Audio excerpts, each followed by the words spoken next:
We're going to talk about NA as a whole in a second, because now 2 of the 3 teams have been eliminated. I do want to mention one thing really quickly, Tyler. We showed a double lift tweet there, and we can feel free to show it again, where he basically memed the situation and he said, we broke the 3-3 curse, but in the wrong direction. Now, I have a lot of respect for double lift as a player.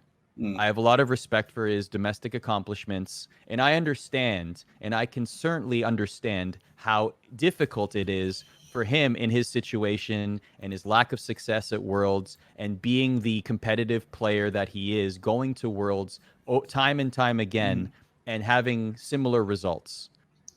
I think that tweet is misguided. I think that he may come to regret that. I think that, I want to say, I am not criticizing the human being. I'm criticizing the action. I think it's very important that we all remember that. We should not be attacking the players of TSM as human beings. At the end of the day, they're competitors that went to Worlds. Clearly, they wanted to win. It didn't go their way. In fact, it went the complete opposite. That's completely understandable. Meme the performance, meme the team, flame the behavior, but not the human beings. So I am simply mentioning that tweet, that behavior in particular. I think that he might come to regret that. And what I mean by that is that basically feeds into the idea that TSM is a joke. Some people might believe that. Some people might have this impression now that TSM is a team that will never do well on the international stage. Look at previous year's results. Look at this team. They're old. They're washed. Whatever you want to say about the team. That, from one of the star players and the most decorated domestic LCS player of all time, for him to put something out like that simply feeds the beast. And unfortunately, people will take those tweets and run with it, especially if they are not TSM fans. And so I believe that that was a little misguided. Yeah, I agree with you to an extent. I will say, again, love all the TSM guys. I've never had a bad experience with any of them. Doublelift is one of the nicest players I've met in the LCS. Always a great interview. Always a great guy. Friendly dude. Agreed. I know, he has that trash-talking persona, but there's few nicer guys in League of Legends than Doublelift. And he has to be frustrated. Him and Bjergsen both. This is pie on the face. This is probably the most embarrassing time of their careers, easily, right? Where Doublelift last year lost 3-3, went to a tiebreaker and lost to IG. Embarrassing, maybe, but they lost to the former world champions after going 3-3. They beat Damwon. They had some respect to them. They tried. They put up a good effort. Bjergsen in the past, similar things where, sure, they didn't make it out of groups, but they were lively. The one game goes a different way. They make it to the quarterfinals, and who knows what happens to the bracket stage. This year, they got outclassed. They were not good.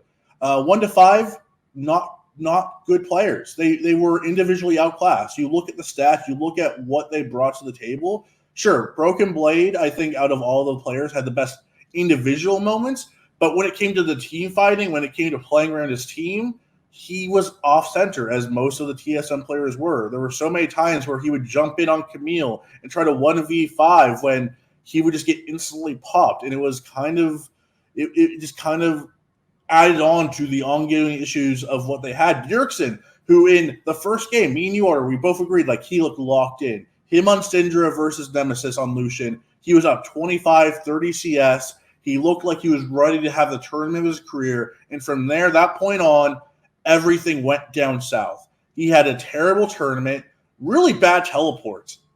Had an awful teleport today on Galio in the bottom lane, and he just looked out of sync all tournament long. He tried to make the Zillion work. The Zillion, which worked in NA, against, weaker laners, did not work against, GA and Nemesis, and especially BDD, who just slapped him when they try to say, okay, you want to pick this late scaling mage with, very mana-intensive kit? We're not going to let you get out of laning phase, and we're just going to slap you around. And that's just what they did. Doublelift, again, he had, in terms of KDA, I believe he's the third worst player at the entire World Championship. I believe he had 11 kills and 20 deaths overall. Even in a non-bot-centric meta, he had, my producer is telling me he had a 1.3 KDA. As an AD carry, even in a non-AD carry meta, that is awful, and it's not something you would no team is ever going to win with a 1.3 KDA 80 carry. He died in lane a few times. Biofrost as we've mentioned, in a meta where a proactive roaming support is needed, he was nowhere to be found. Where was Treats? Treats was in the vicinity, right? Like, why didn't they try out Treats for a few games, especially when they were already eliminated? Biofrost had a terrible tournament. He had a few good thresh hooks when he was actually put on his most comfortable champion, but outside of that, he was either MIA or he was getting picked out in the jungle, trying to be a roamer, trying to clear vision, trying to pick up vision, and he was kind of an anchor for the team. And Spica, who might have been actually the best performing member, he had a really good Lilia game. When he was enabled correctly, he looked like he could actually do some things, and he's one of the youngest players at the entire World Championship. So I give him way more leeway than everyone else on this team. My producer's telling me that Spica had a 2.3 KDA.